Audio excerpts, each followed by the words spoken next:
دوستو، زمین پر زندگی کی ابتدا سے پہلے یہاں کروڑا آوارہ گرد ایٹم نہایت ہی پیچیدہ مگر بے حد دلچسپ انداز میں کسی نہ کسی طرح اکٹھے ہوئے تاکہ آپ کی تخلیق ہو۔ یہ ترتیب اتنی خاص اور انوکھی ہے کہ اس سے پہلے کبھی اس کی آزمائش ہوئی اور نہ اس کے بعد کبھی ہوگی۔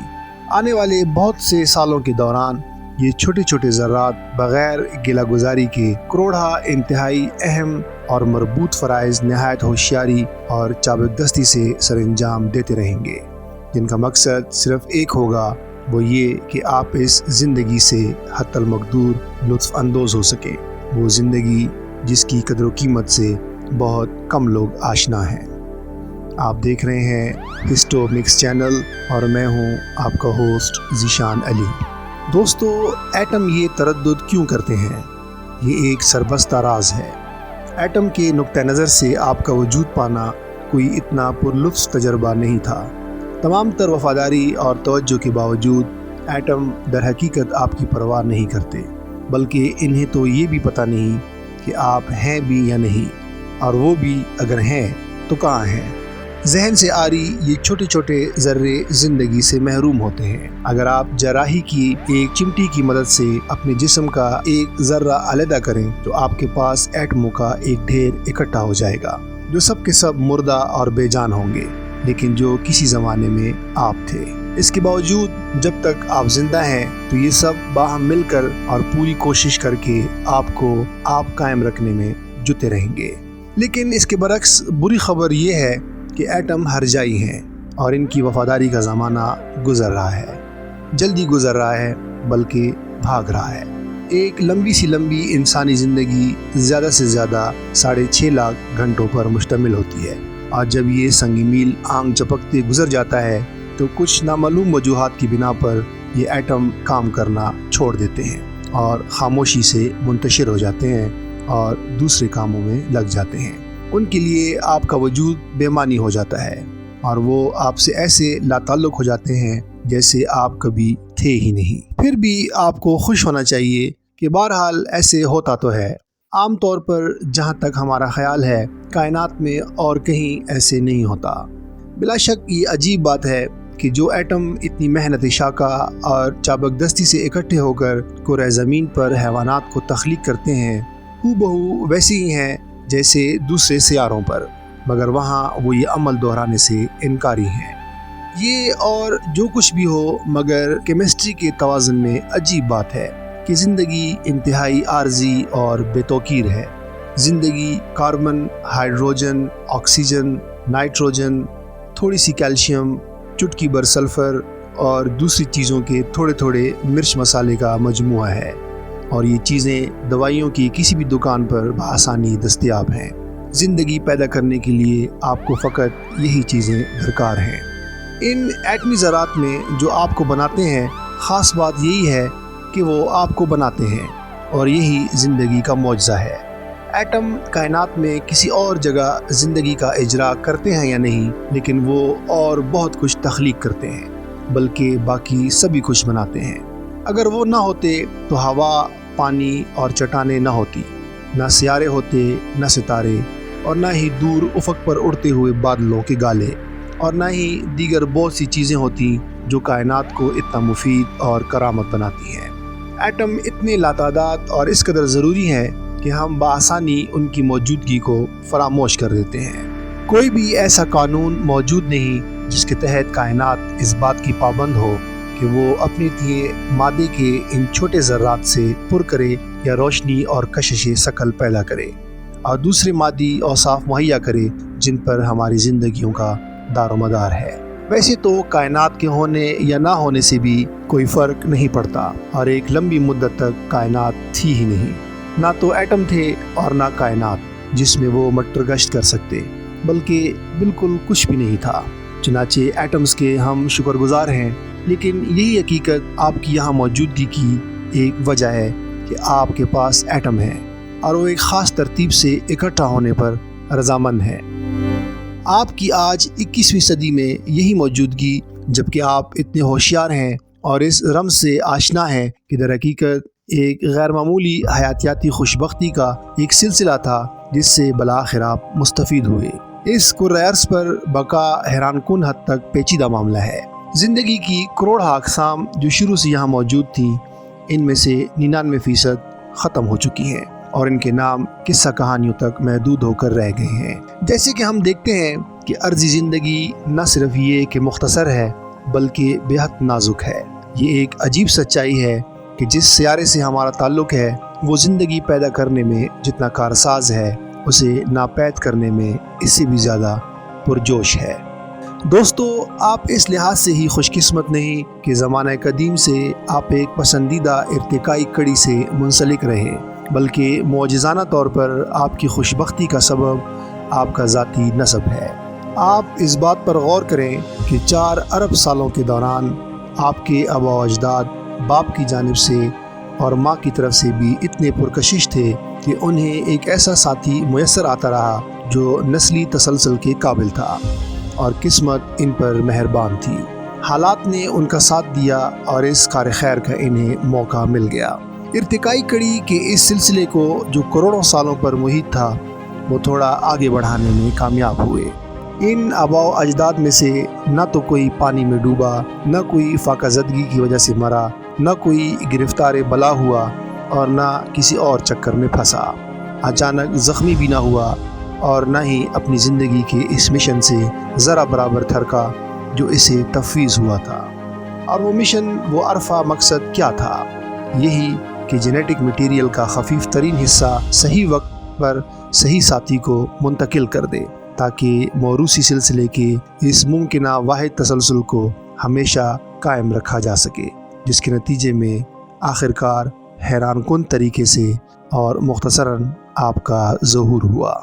دوستو، آپ خواہ کتنی بھی کوشش کریں، اس چیز کا اندازہ لگانے سے آپ قاصر رہیں گے کہ پروٹون کتنا چھوٹا ہوتا ہے۔ یہ بے تحاشا چھوٹا ہے۔ پروٹون ایٹم کا ایک خفیف حصہ ہے جو بذات خود اپنی حیثیت میں کچھ بھی نہیں۔ یہ اتنے چھوٹے ہوتے ہیں کہ صرف آئی پر جو نقطہ ہے اس میں 50 ارب پروٹون سما سکتے ہیں۔ یہ اس سے بھی زیادہ ہو سکتے ہیں جتنے آدھے ملین سالوں میں سیکنڈز ہوتے ہیں۔ بہرحال وہ اتنے چھوٹے ہیں کہ صرف الیکٹرانک مائکروسکوپ کی مدد سے ہی دیکھے جا سکتے ہیں۔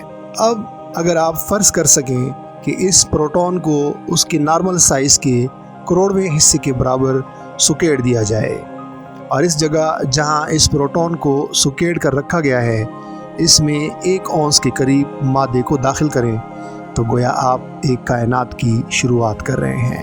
بے شک میں نے یہی فرض کیا ہے کہ آپ ایک اضافی کائنات کی بنیاد رکھنے جا رہے ہیں، لیکن اگر آپ ایک قدیم طرز کی کائنات کو ترجیح دیتے ہیں، ایک باقاعدہ بگ بینگ ٹائپ کی کائنات، تو آپ کو اور چیزوں کی بھی ضرورت ہوگی، بلکہ آپ کو تقریباً ہر چیز اکٹھی کرنی پڑے گی، اول سے لے کر ابد تک مادے کی ہر وہ قسم جسے کائنات کی تعمیر کے لیے بروئے کار لایا گیا تھا، اور اسے سخت ترین دباؤ سے سکیڑ کر ایک ٹھوس اور پختہ شے میں بدل سکیں جس کی قطعی طور پر کوئی پیمائش نہ ہو، اور اسے انوکھا پن کہتے ہیں۔ اس کے بعد آپ ایک بگ بینگ یا عظیم دھماکے کے لیے مستعد ہو جائیں۔